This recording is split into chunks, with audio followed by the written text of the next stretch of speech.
We're back. Talking a little bit more about demography and population geography today.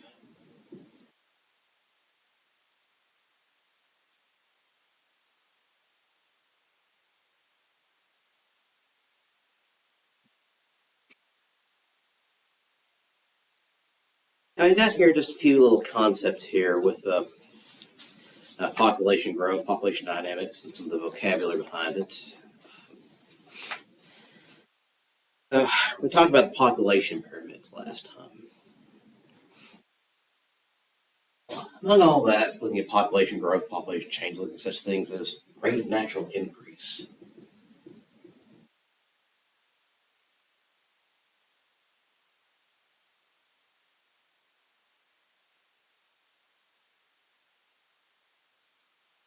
Rate of natural increase. That's the sum of subtracting crude death rates from a crude birth rate.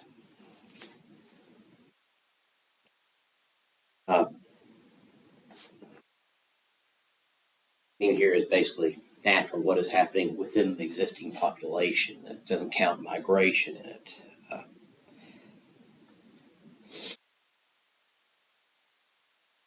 It's how much is the population increasing or whatever, maybe decreasing.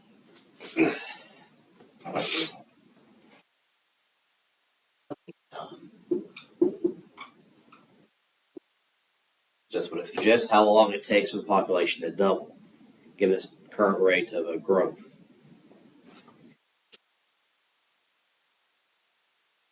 Simply, a population growing about 1% per year, then it would be about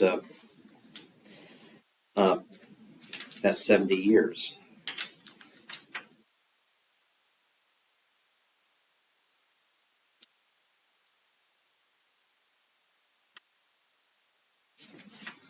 But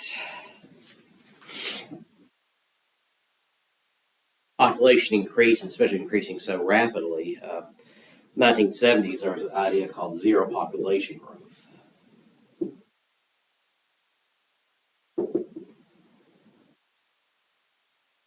Is to try to stop the growth of the population, the idea that of overpopulation, that is too many people too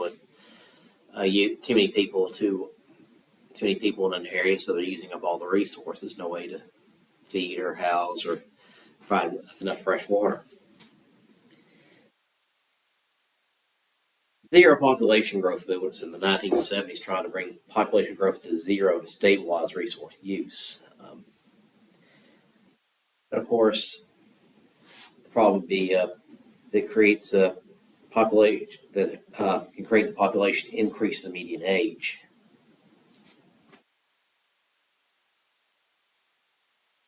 Which means you may not have a lot of people younger, but you will have the existing population getting older. You have to shift resources around. The idea of demographic transition.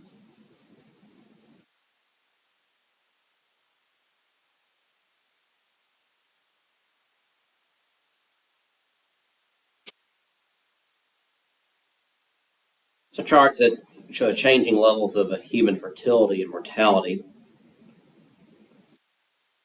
presumably associated with increasing industrialization and urbanization. That is traditionally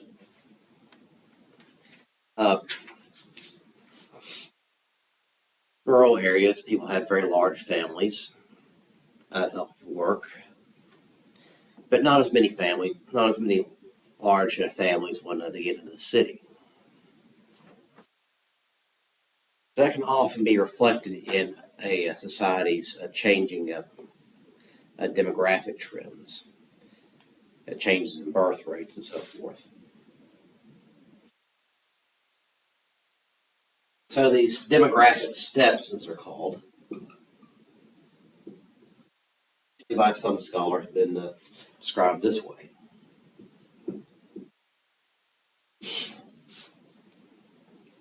First stage,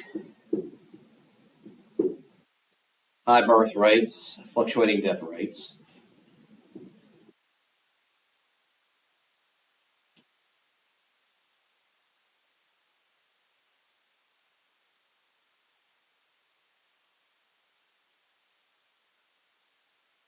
Death rates can shift back and forth depending on available food supply, epidemics, and so forth, but generally very high birth rates. Let's get into about 1750 in the West. Second stage.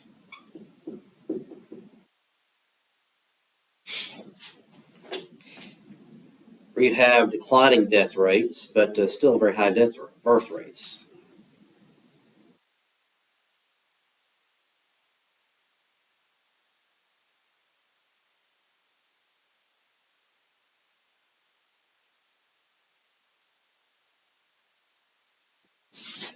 Policies cause a tremendous increase in population. What I'm talking about here is what happens when you suddenly have a stable medical system, a stable food supply, so people are able to live longer, healthier lives. So therefore, increasing population, more people around. Generally after the Industrial Revolution.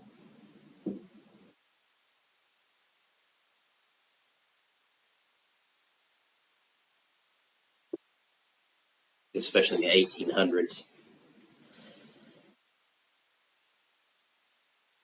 Third stage.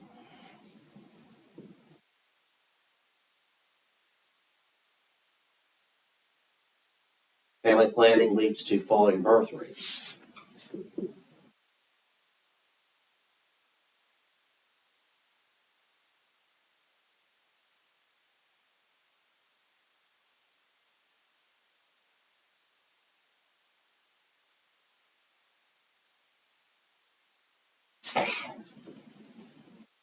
Kids are great, but pregnancy is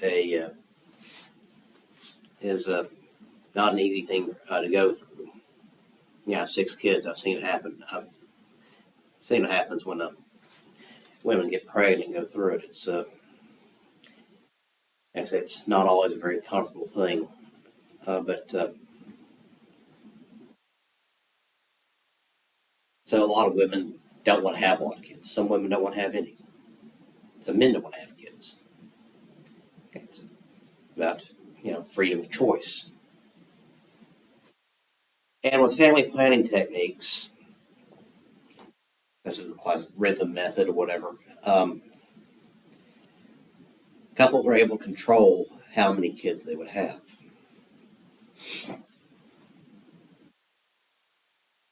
So with this, you don't have as many kids, but you still have long life expectancies because of the health and because of medical and the food supplies are adequate. So with this third stage, population size starts to level off as the death rate remains low.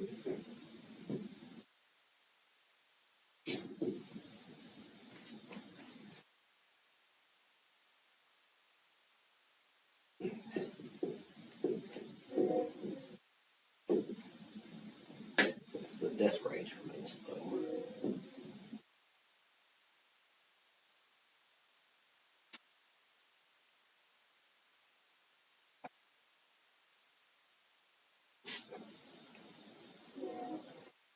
So you've got declining birth rate, but this means the population is stable. Death rate remains low. You start seeing that by the early 20th century. Fourth stage.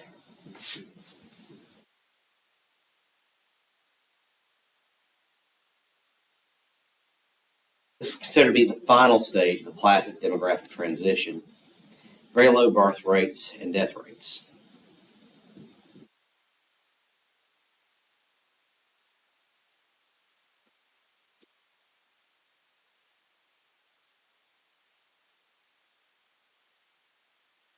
Because again, people are not having very many kids. Number of kids they're having is below the replacement level. Uh, so many people may only be having 1 kid or none at all. Remember, replacement rate about 2.1 to 2.3.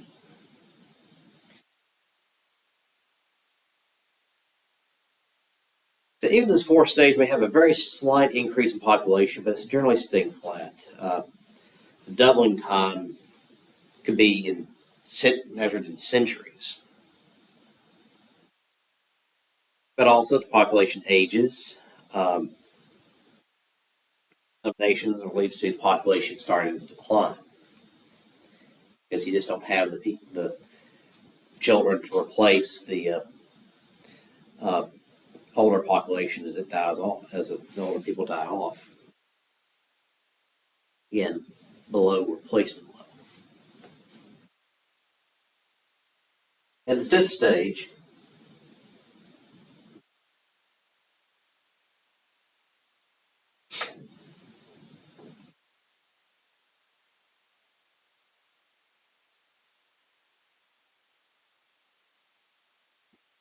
a population increased because of falling birth rates.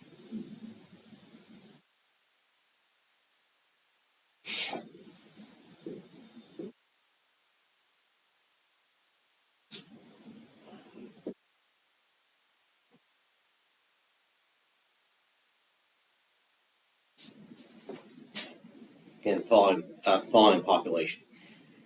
We're seeing this in countries like China, Japan, South Korea, Italy. Population is dropping because of very low birth rates. Now, what happens after this? Is the whole population going to disappear? No. But what you're seeing here is changes in uh, social patterns, seeing changes in economic patterns, uh, changes in medical systems,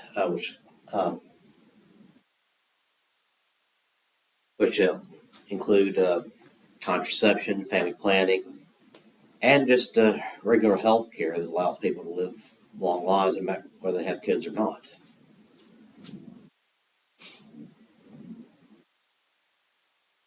After this, is there some kind of cultural or social or economic change that reverses this? Don't know.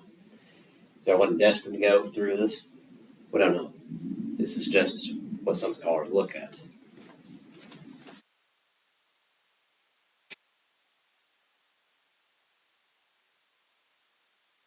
You also have the concept of called the epidemiologic transition.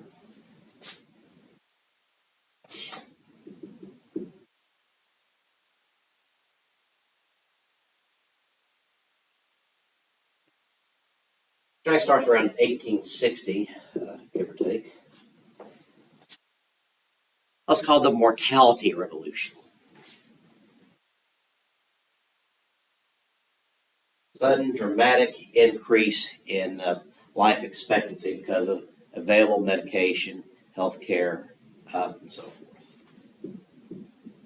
Stable food supply, but also you've got a society which has the technology and know-how to treat basic diseases and allow people to live healthy, independent, productive lives. When we start seeing this about 1860, increased food production, better sanitation, better hygiene, uh, vaccines, cure so many debilitating diseases, and medicines, all leading to falling death rates, which means people now live longer, healthier lives. Uh, now, for example, in the United States, most of Western Europe, into the 1930s, life expectancy was about 63. But today, it's nearly 80. Again, 17 extra years because of this mortality revolution. Better health care that can prevent cancer, heart attacks, strokes, or even treat them. Again, allowing people to live extremely long periods. Like I say, the record for the longest recorded lifespan is 122. This woman in France lived to be 122. And it's increasingly common for people to live past 100.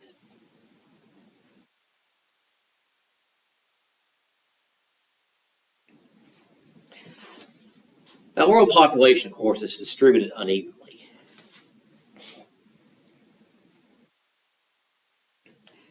So we've seen this these different charts and graphs showing how tightly packed in, how dense the population is in some countries, where compared to others, it's not very much at all.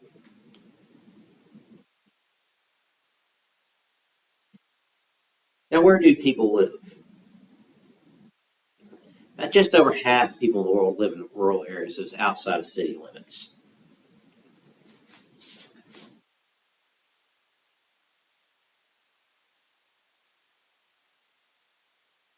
One of the remarkable things about human beings is we can live anywhere. We can adapt to any environment. We live in all parts of the world, extreme heat, extreme cold, near the ocean, in the mountains, it's dry or it's wet.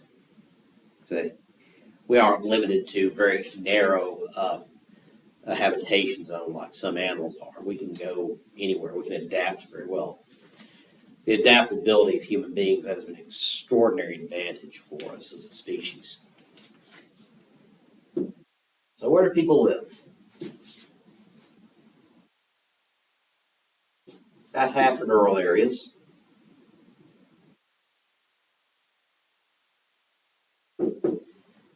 90% of people live north of the equator. That is, the overwhelming bulk of the population lives in the northern hemisphere. One thing just tends to be more land.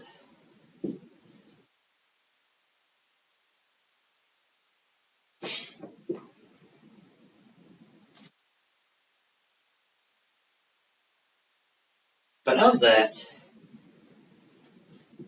two-thirds between the area of 20 degrees north and 60 degrees north.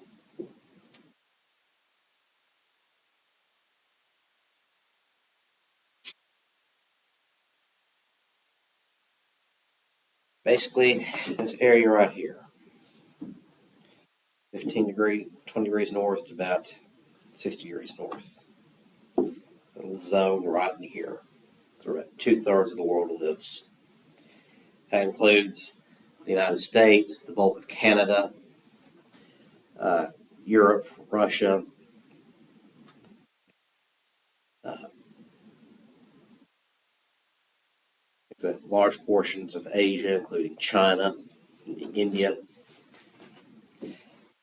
So the great bulk of the population lives.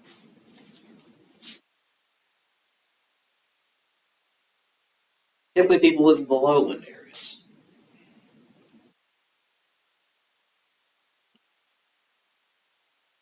Now, usually that's because of the difficulty in accessing areas of higher elevation. Uh, Higher elevations got issues of agricultural production and uh, erosion. So between about 50 to 60% of people live below 650 feet of elevation.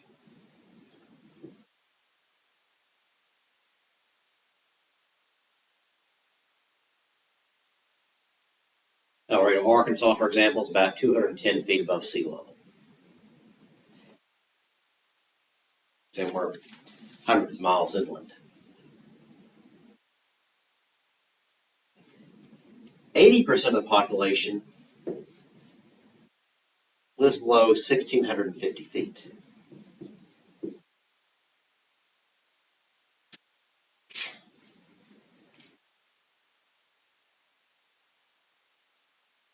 And 60% of the population lives within 60 miles of the ocean.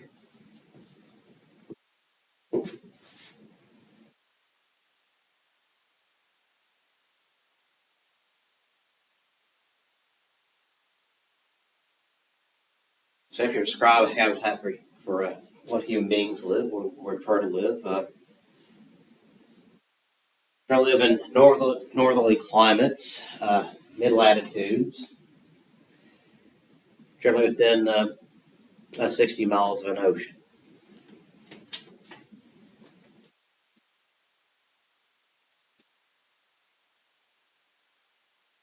But generally, coastal areas, they'll have a population density on average of about 80 people per square kilometer.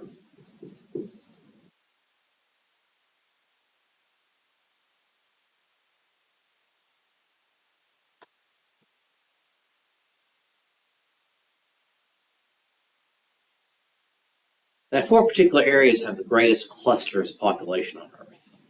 First, East Asia.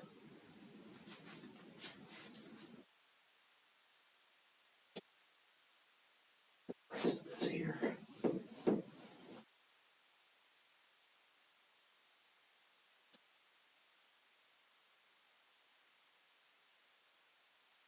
So about 25% of the world population lives. That includes Japan, China, Taiwan, South Korea. China by itself makes up about 20% of the world population.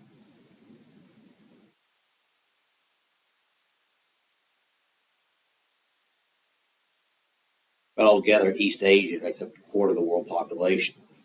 South Asia, about 21% of the world population. India is overtaking China as the world's most populous country. South Asia, that area includes Bangladesh, India, Pakistan, and Sri Lanka. Those two areas together, that's 46% of the world population. That include Indonesia, Vietnam, Thailand, these areas here. You got about half the world population lives right in this area right here. It's half of humanity.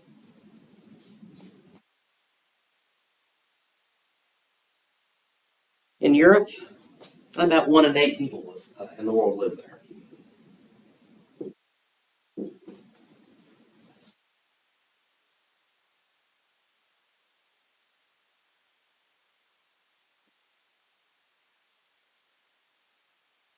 And then southern Canada.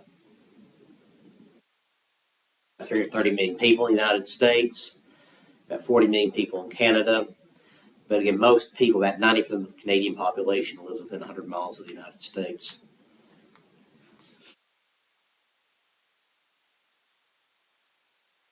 We have various other pockets and a population as well.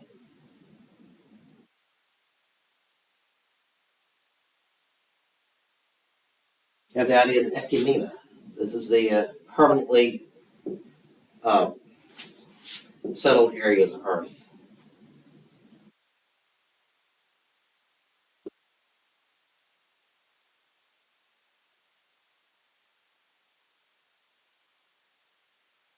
Like I said, like China, like Europe, like the Middle East. The oldest continuously inhabited city in the world is Jericho. Uh, it's in the West Bank. It is 12,000 years old. You can say, yes, that is permanently settled. Or non-Ecumena.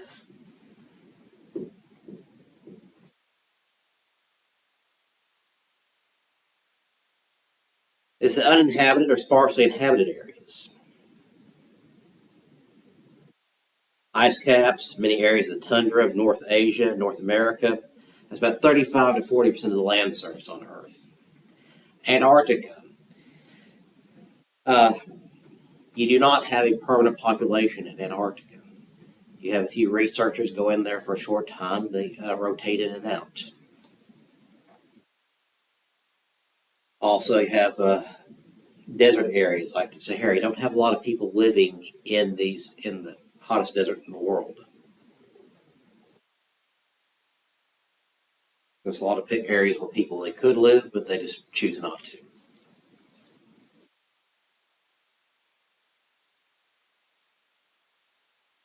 Population density.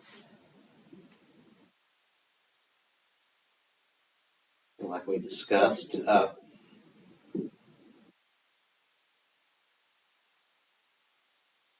number of inhabitants in an area.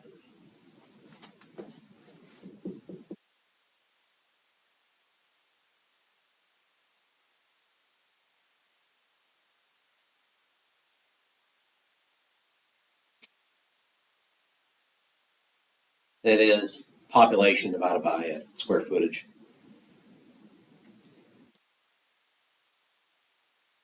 Now, going down further than that for population density, you have crude density, which is the most basic form here.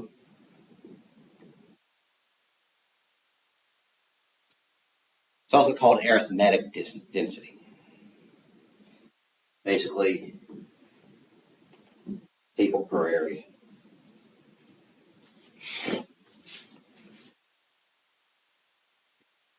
This just doesn't adjust for use or habitability. For example, you look at population density, say Canada, very, very low because most people aren't living in those areas, a lot of areas of Canada.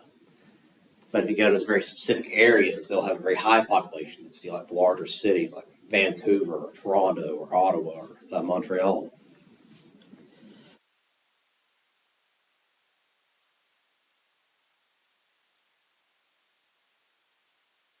You have physiological density.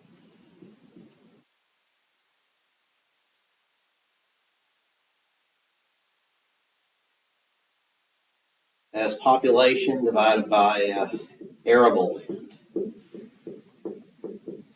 The land can be used and farmed on.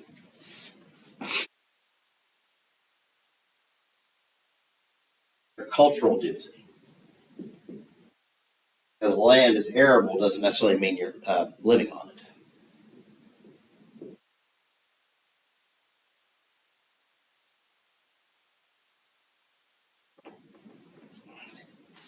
As your rural population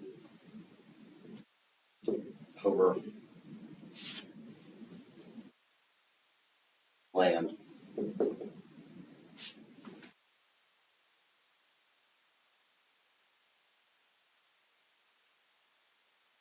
Population projections, of course, those are elements of a estimates of a future population size, age, and sex composition based on current data. I mean, it's based on current data.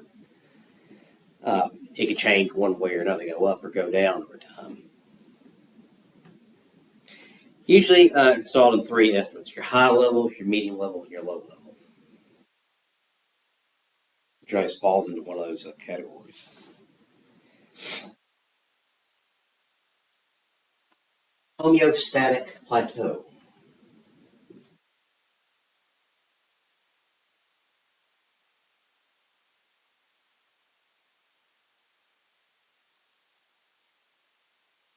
So when the population is equivalent to the carrying capacity of an occupied area.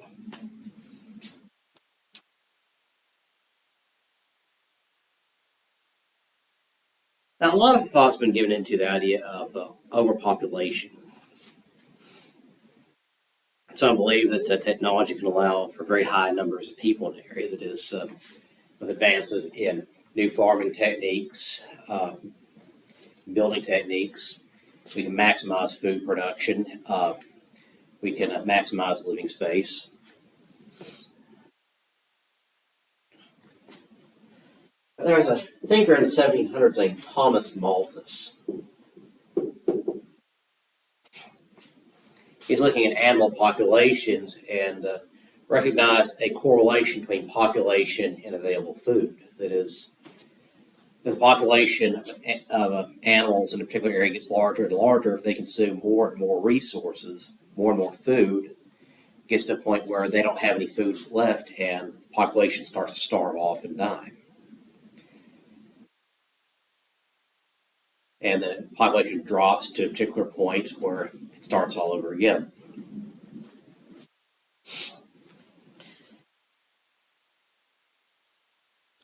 Now, 1960s, 1970s especially, there are a lot of concerns about increasing birth rates. That is the idea: where are you going to put all these people? How are you going to feed them? Uh, Especially looking at current, looking at the existing food production levels and versus the increasing number of people. Fears that there could be mass starvation if the population gets too high, as it sometimes happens in the animal kingdom. So that led to an idea called neo-Malthusianism.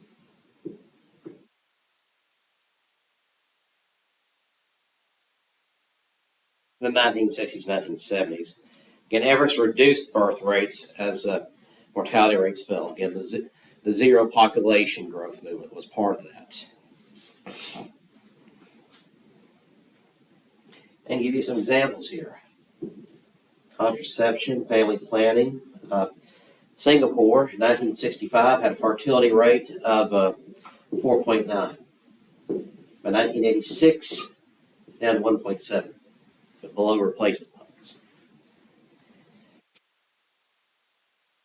And a lot of this was because of the Pet Population and Family Planning Board.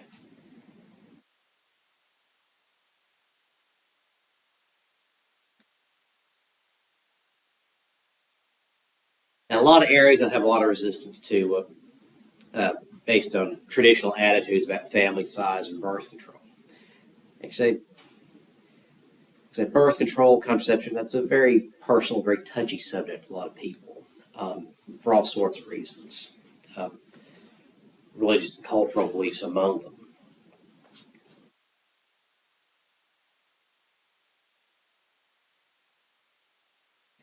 But in contrast to the Neo-Malthusians, you have the cornucopians.